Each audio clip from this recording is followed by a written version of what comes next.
આપણે ઇન્ડિયન ઇકોનોમીની વાત કરીએ, એક નિસાનની તમે કદાચ એડ જોઈ હશે. ઇટ સેઝ નિસાન કાર, એની જગ્યાએ નિસાન કાર કરીને આખું આવે છે. સેમ વસ્તુ આપણે ત્યાં અત્યારે સિચ્યુએશન ઇન્ડિયન ઇકોનોમી એવી છે, it is slow down, not just slow down. That is the state we live in. એક ક્વાર્ટરલી ચાર્ટ બનાવ્યો છો. I am generally not more in numbers, but this is one chart I felt which is relevant કે આપણી economy કદાચ Q1 2011 સુધી it was growing at a pace of 9.2%.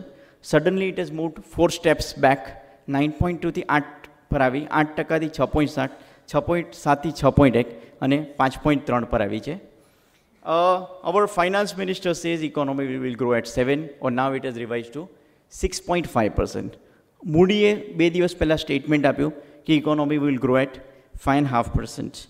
How I look at the situation is કે જો 5.5% પણ જો grow થવાની હોય ઇકોનોમી, તો I think we are at the bottom level. I don't think it's going to get worse than 5.3. It looks apparently. So what's worrying? 5.3% in Q4 2011-12 or 6.5 in 2011-12, lowest in 9 years. I think આટલો ઓછો growth આપણે કદાચ છેલ્લા 9 વર્ષમાં નથી કર્યો. અને છેલ્લું તમે વર્ષ જુઓ 2002-03, ત્યારે આપણો ગ્રોથ 4.1% હતો. એટલે 5.3ના રિલેશનમાં આપણે જો તો 4.1% હતો. હવે 2002-03નું વર્ષ હતું ને, એ દુકાળનું વર્ષ હતું. એટલે તમે જો ફર્ધર એનાથી બિયોન્ડ જાઓ ને, તો છેલ્લા 14 વર્ષમાં આપણે આ ગ્રોથ રેટ પર પહોંચ્યા છે. We are at the bottom. એક સમજો કે 1991માં we took this U turn. આજે એમ માનો કે કદાચ 15 વર્ષ લાગ્યા હશે for us to make realise the world કે India is a great nation, India has a story, India has a, it takes time to realise the world કે India has potential to grow. આજે 15 વર્ષની મહેનત આ છેલ્લા 5 વર્ષમાં, કદાચ 2006થી fast ગયું, આ છેલ્લા 2 વર્ષમાં વોશઆઉટ થઈ ગઈ છે. કદાચ એવું બનશે કે આને આ સેન્ટિમેન્ટ ઉપર લાવતા ઘણો મોટો ટાઈમ લાગશે. કદાચ તમે 2 દિવસ પહેલાં જોયું હોય તો એવું થયું કે Moody put India from stable two negative.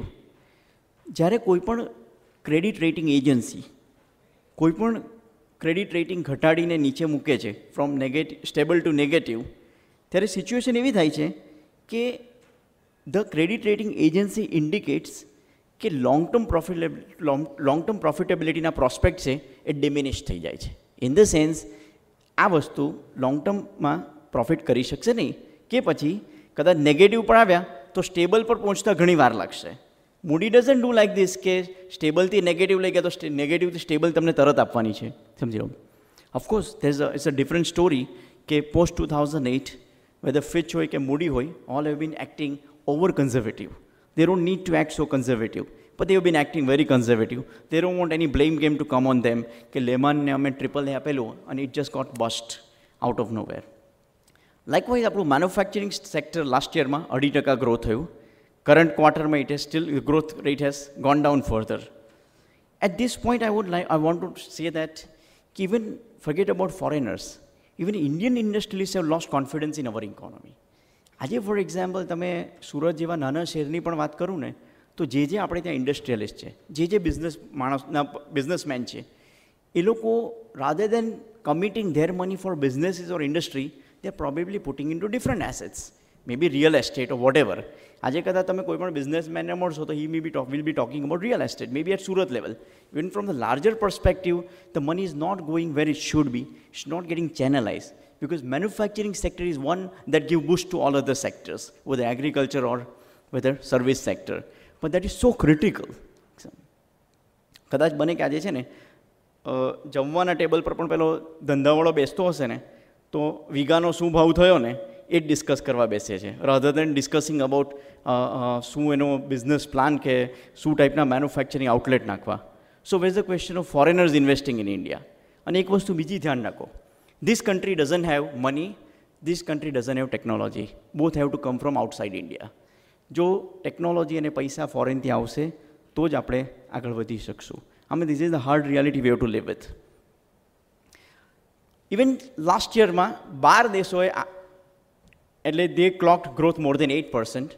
And આમાં ઘણા બધા મોટા દેશો પણ આવી ગયા છે, China, turkey, Iraq, which are at least economy which are of decent size. China તો મોટી જ છે, પણ ઘણી બધી ઇકોનોમી છે વિચ ઇન 2008 2008માં શું થયું હતું કે આપણી બધી બેન્કો ઇમ્યુન રહેલી. જ્યારે વર્લ્ડની બધી બેન્કો બસ્ટ થઈને ત્યારે આપણને કંઈ થયું નહીં હતું. ત્યારે આપણે એમ કીધું કે we are immune or we are insulated from the world. In the sense, we don't have to worry. Today, for example, we are growing at a lower pace. Our finance minister repeatedly saying this is nothing but a global impact which is happening. I think this is completely paradoxical. You can't today, turn around and say that this is what is happening. And how could finance minister confidently project over 7% last year? As a finance minister, you need to have at least that much reasonable estimate, reasonable data which can reasonably predict at what rate you are going to grow.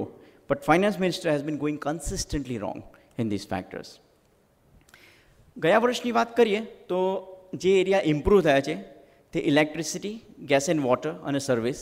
જ્યારે જે એરિયાને major અસર થઈ તે mining, ક્વારી, manufacturing અને construction.